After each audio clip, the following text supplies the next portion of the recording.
Renungan pada hari ini diambil dari Injil Yohanes.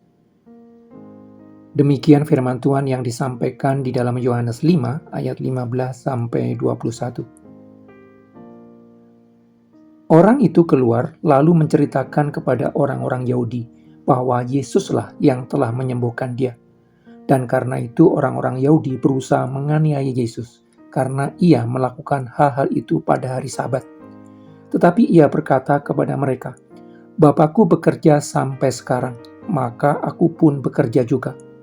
Sebab itu orang-orang Yahudi lebih berusaha lagi untuk membunuhnya, bukan saja karena ia meniadakan hari Sabat, tetapi juga karena ia mengatakan bahwa Allah adalah Bapanya sendiri dan dengan demikian menyamakan dirinya dengan Allah. Maka Yesus menjawab mereka, katanya, "Aku berkata kepadamu, sesungguhnya anak tidak dapat mengerjakan sesuatu dari dirinya sendiri, jikalau tidak ia melihat Bapa mengerjakannya. Sebab apa yang dikerjakan Bapa, itu juga yang dikerjakan anak. Sebab Bapa mengasihi anak dan ia menunjukkan kepadanya segala sesuatu yang dikerjakannya sendiri. Bahkan ia akan menunjukkan kepadanya pekerjaan-pekerjaan yang lebih besar lagi daripada pekerjaan-pekerjaan itu, sehingga kamu menjadi heran. Sebab sama seperti Bapa membangkitkan orang-orang mati dan menghidupkannya, demikian juga anak menghidupkan barang siapa yang dikehendakinya."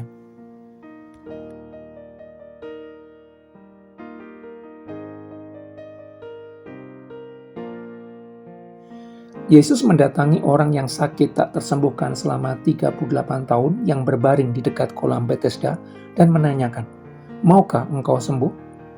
Tanpa menunggu jawaban benar dari orang yang lumpuh begitu lama itu, Yesus lalu memintanya untuk bangun, mengangkat tilam, dan berjalan.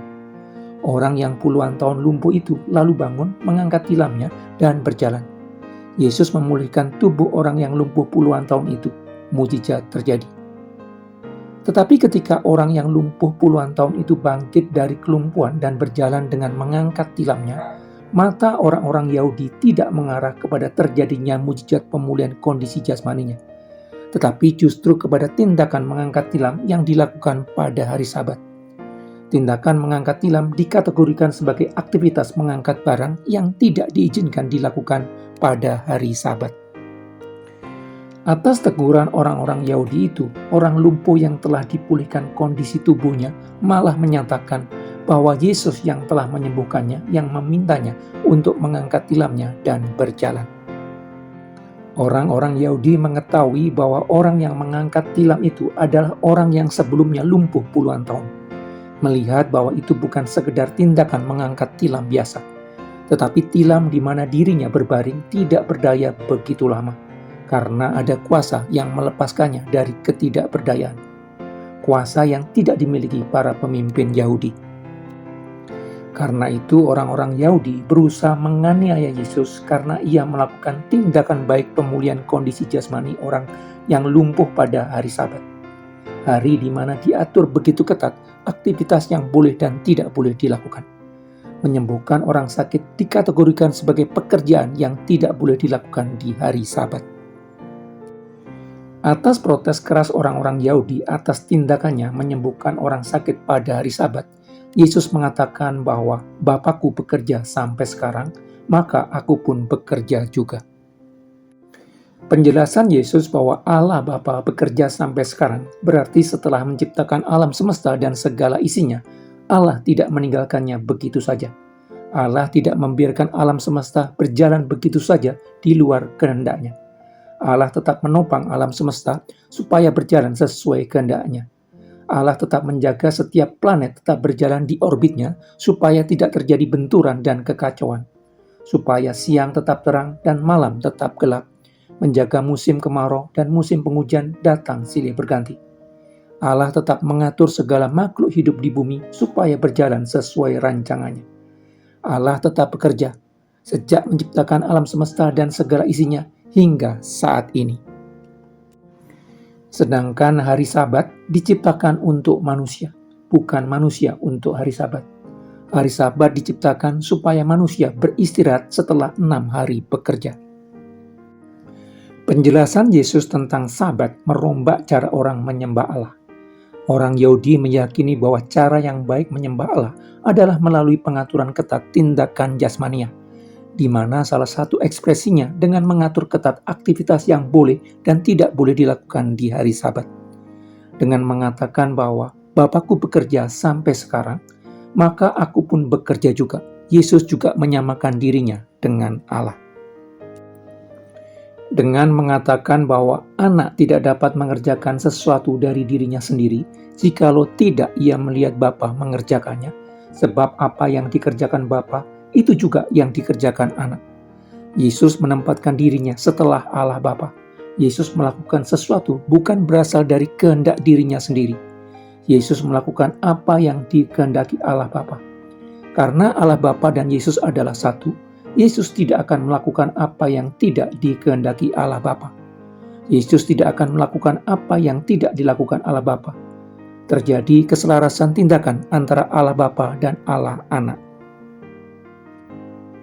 Seluruh pernyataan Yesus mengarah kepada persekutuan dan kesatuan Yesus dengan Allah Bapa.